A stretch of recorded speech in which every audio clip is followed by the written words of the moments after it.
Halo, ketemu lagi dengan saya. Buat yang belum kenal, perkenalkan saya Diandra Dada Cynthia, mahasiswa profesi dietitian Poltekkes Kemenkes Malang, yang di video kali ini saya akan menjelaskan bagaimana sih mengatasi anak yang susah makan. Yang pertama, apa sih tanda-tanda anak susah makan? Jadi yang pertama tanda-tandanya adalah makannya lama, suka memainkan makanan. Terus yang kedua, suka memuntahkan atau menyembur-nyemburkan makanan.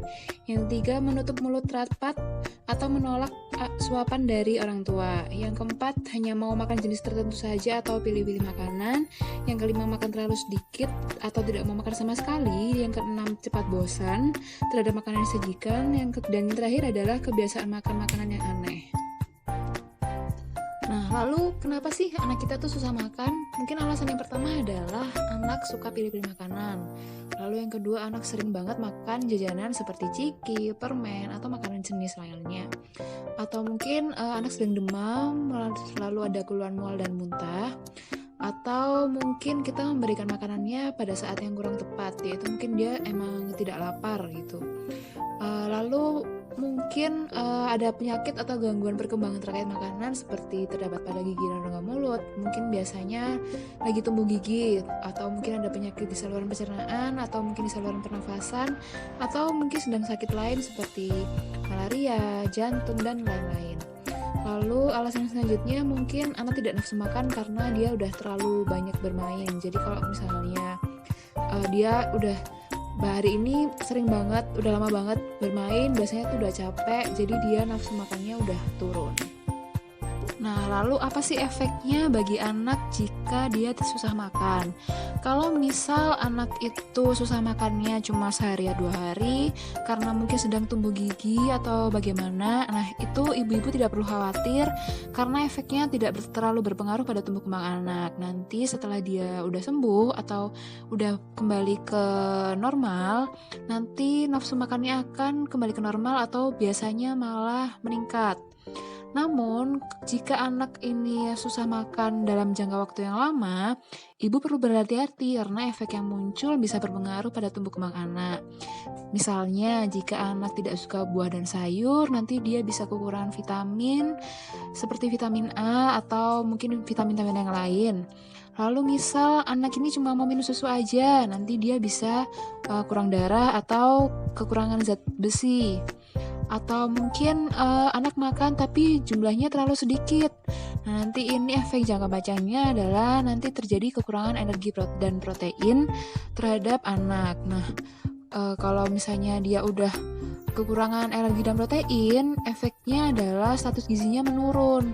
Nanti tubuh anak menjadi kurus dan secara fisik dia akan berbeda dengan anak-anak normal lainnya. Lalu bagaimana cara memberikan makan yang benar? Nah, ini ada 7 tips bagi ibu-ibu gimana sih caranya buat ngasih makan yang benar. Yang pertama, waktu makan sebaiknya tidak lebih dari 20-30 menit. Yang kedua, beri makan dalam jarak waktu 3-4 jam sekali. Lalu yang ketiga, jangan beri makanan kecil seperti susu atau jus pada saat waktu makan. Lalu yang keempat, beri makan dalam porsi kecil agar anak itu tidak mudah bosan. Lalu yang kelima, jaga anak tetap duduk di kursi sampai dia selesai makan. Lalu yang keenam, anak tidak boleh melempar-lempar makanan atau bermain dengan makanannya. Lalu yang terakhir, tanamkan pada anak bahwa makan merupakan kewajiban untuk memenuhi kebutuhan si anak, bukan sebagai hadiah atau tanda kasih sayang orang tua. Nah, lalu bagaimana sih cara mengatasi anak yang susah makan?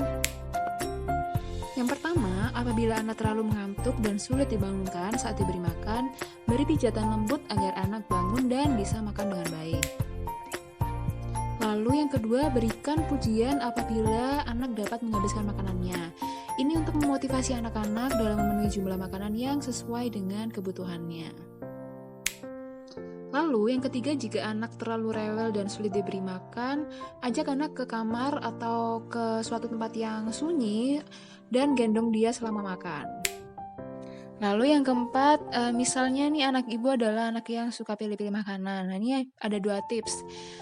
Jika anak ini misalnya tidak suka makan sayur, tapi masih suka telur, maka ibu bisa mencampurkan sayur saat membuat telur dadar. Jadi, nanti sayurnya tuh tidak terlalu nampak gitu. Jadi nanti anaknya insya Allah jadi mau makan. Lalu yang kedua, sajikan makanan dengan bentuk yang menarik, semenarik mungkin supaya nanti anaknya mau makan.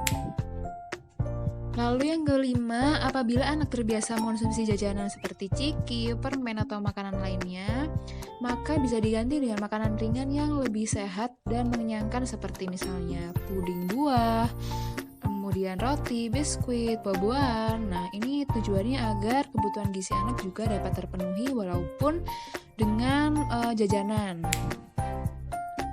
Lalu yang terakhir, jangan berikan makanan ringan mendekati waktu makan besar agar anak itu tidak gampang merasa kenyang. Nah, hal ini tuh juga berlaku dengan memberikan susu ketika mau makan besar. Nah, itu sebenarnya dihindari supaya nanti itu dia waktu makan besar dia tidak merasa kenyang gitu. Susu boleh, cuma di waktu yang tepat atau mungkin setelah makan atau sebelum makan, cuma jarak antara dengan makan besarnya agak jauh. Oke, mungkin itu aja yang bisa saya berikan di video ini, dan sampai jumpa di video selanjutnya. Terima kasih banyak.